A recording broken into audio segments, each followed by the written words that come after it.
Tonight on The Edge, the clock is ticking. Tomorrow morning, UAW President Shawn Fain is set to announce an expansion to the stand-up strike if significant progress isn't made in negotiations with the Big Three. What is it going to take for the two sides to reach a deal? Fox News' Dave Kinchin has the latest from the picket line. Two big moves on the table here from the UAW. One we learned about today. Another could be tomorrow, and the impact might be very drastic. It's not just our time.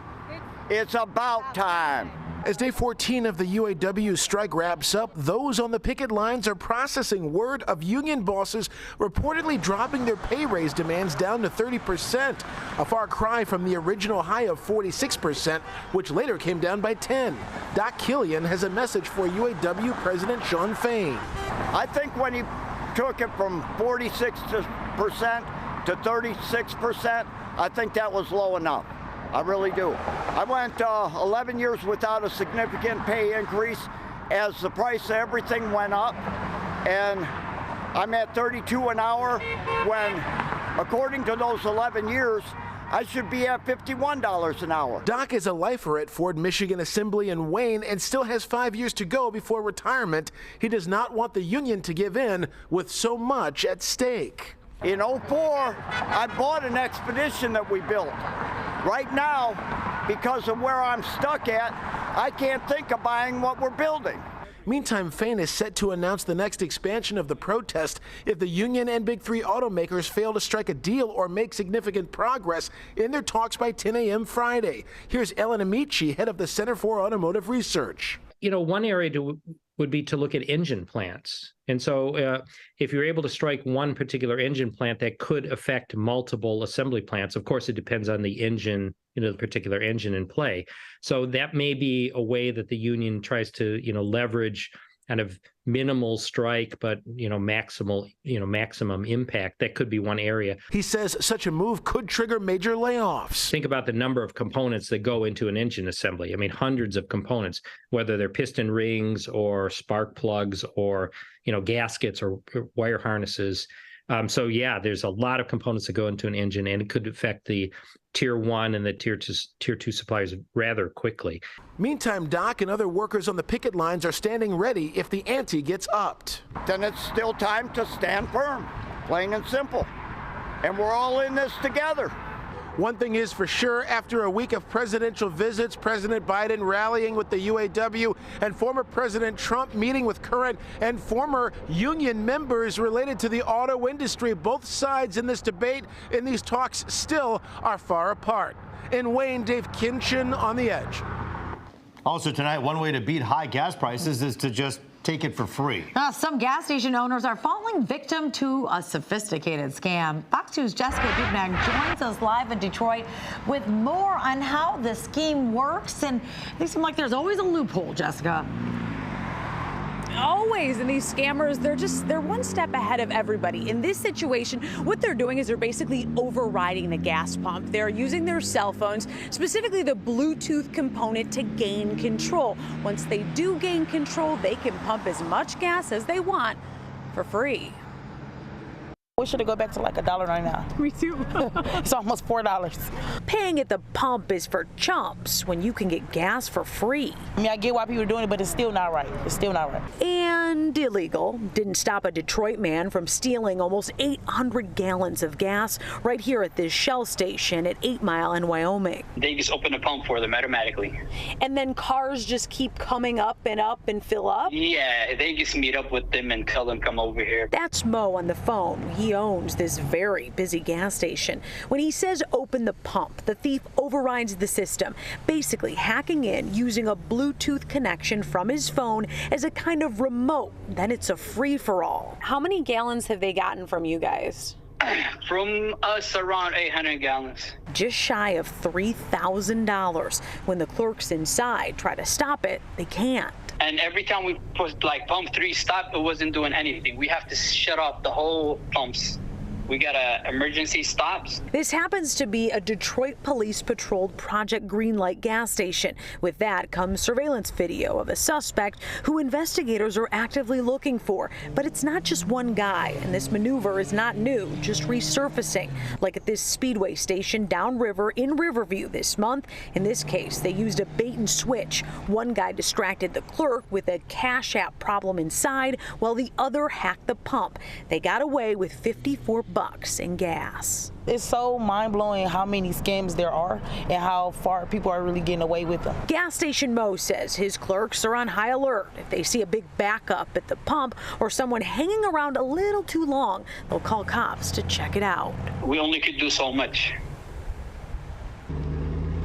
It does appear that the folks down in Riverview separate than the ones that hit here on Detroit's west side. Now, sources telling me investigators, they're getting close to catching the guy who stole some 800 gallons of gas.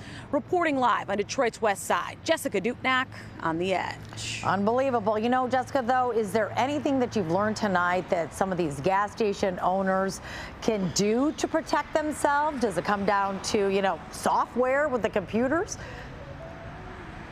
I think really it's just a matter of keeping an eye on what's going on at the pump. They said, look, if you see a long line at pump number 10 and people are just whipping through there, maybe that's a clue that something's going on. It's really awareness, because it's very difficult to shut it down once it's already happening. Yeah, especially when you're dealing with Bluetooth. It's hard to know.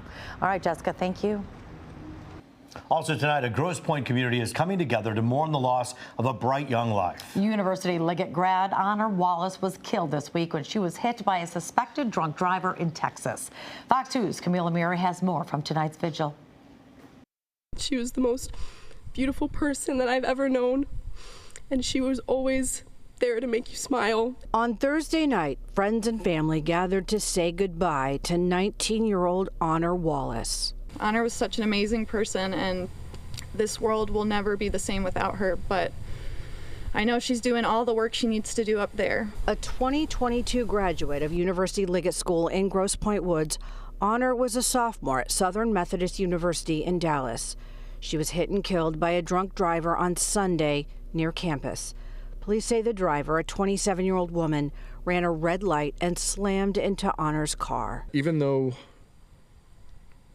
Honor's time with us, her 19 years here with us, was far too short, they were filled with joy and curiosity and adventure and love. Outside her high school, loved ones held candles and held each other as they shared their feelings about Honor. I just will always cherish all of the time that I got with her, and I want to focus on that, and I want all of us to focus on the time we got with her instead of thinking about what can never be right now. You can't get enough accolades about that beautiful soul, and the world is a little less without her. It was definitely a life that was far too short, but I can tell you that it was very, very well lived. In Grosse Pointe Woods, Camila Murray on The Edge. Well, certainly our hearts going out to the family and friends. Life cut too short there. Well, the convicted Oxford school shooter will learn his fate tomorrow. Will he spend the rest of his life in prison, or will he have a chance at parole? A judge is set to announce whether the shooter will be eligible for parole after hearing arguments over the summer. In November of 2021, the shooter was just 15 when he shot and killed 4 students at Oxford High School and wounded 7 others. We talked with an attorney who laid out the defense's argument for parole. As a juvenile, they shouldn't necessarily spend the rest of their life in prison as an adult who's convicted of the same offense. Is that I can be reformed. I look at the dynamic in the world that I grew up in, and all of the factors that were brought out in the hearing. After tomorrow's announcement, the shooter will be formally sentenced in December. The mayor of East Point agrees to plead no contest to fraudulently applying for COVID grant money. Back in March, Monique Owens was charged with falsely stating in 2020 that her business was 51% veteran-owned and had been between 100 and 249 employees. She has already paid $10,000 in restitution to Macomb County. A judge will now hand down her sentence. That's coming up October 10th. Well, former Michigan House Speaker is headed to prison for taking bribes. Rich Johnson was sentenced today to 4.5 years behind bars. Johnson accepted at least $110,000 in bribes while chairing the state's medical marijuana licensing board from 2017 to 2019. Now, 3 others have pleaded guilty in that probe. Well, he's not going down without a fight. No, fired MSU football coach Mel Tucker has informed the school he is preparing for a potential wrongful termination lawsuit. In a letter, Tucker's attorney referred to MSU's action as an illegal termination. He was officially fired yesterday following a Title IX sexual harassment investigation in which he was accused of masturbating during a phone call with a sex assault survivor who spoke to his team. Now, he claimed that he had a flirty relationship, a consensual one, but she says the act was not consensual. With Tucker's termination, the school is currently not responsible for paying the rest of his $79 million contract. All right, my friends, it's almost Friday. We get the Lions win. Everyone in a good mood. And we have some better news for you when it comes to the sunshine. It's coming back. Oh, yes. We're in for a good stretch of weather, and that's according to Captain Rich, who's standing by with his lunar meter. Taryn and Roop, we're ready for it. We've had cloudy skies for the last 3 days. We had the rain yesterday evening and last night. Low pressure, though, beginning to pull away from the area, taking most of the rain with it through Ohio and Pennsylvania. Now, there are still pockets of drizzle and sprinkles out across our area, but things are going to start improving tomorrow. Still lots of clouds out there. We're not going to see a lot of sunshine Friday. That'll kick in for Saturday and Sunday. I want to show you some live pictures. This is right near JFK Airport, New York City. Boy, look at that. Traffic late at night in and around the airport. The rain is coming down in New York. If your travel plans tomorrow take you to New York City, the 3 airports may experience delays because of more rain in the forecast Friday. For us, 64, that's it today with all the clouds and the light showers around. Look at that. One of the warm spots in Michigan, Newberry at 72. They did have sunshine in the northern part of our state. 64, 59. That's it for today. High and low. Here are the averages. Look at the records. There's your rainfall total since midnight, about 1/4 of an inch. A lot of us are near 60 degrees right now. 63 in Detroit, 59 Pontiac. There's 59 in Lansing right now. Not much of a breeze, but the flow is from the east and northeast, and that continues to pump in cooler air. That'll be the case for the rest of tonight. 49 in Marquette. That's pretty chilly for the end of September. 52 in Cadillac, 59 Pittsburgh, 63 to our south in Cincy. So watch what happens with low pressure tomorrow. It is pulling away from the area. There it goes.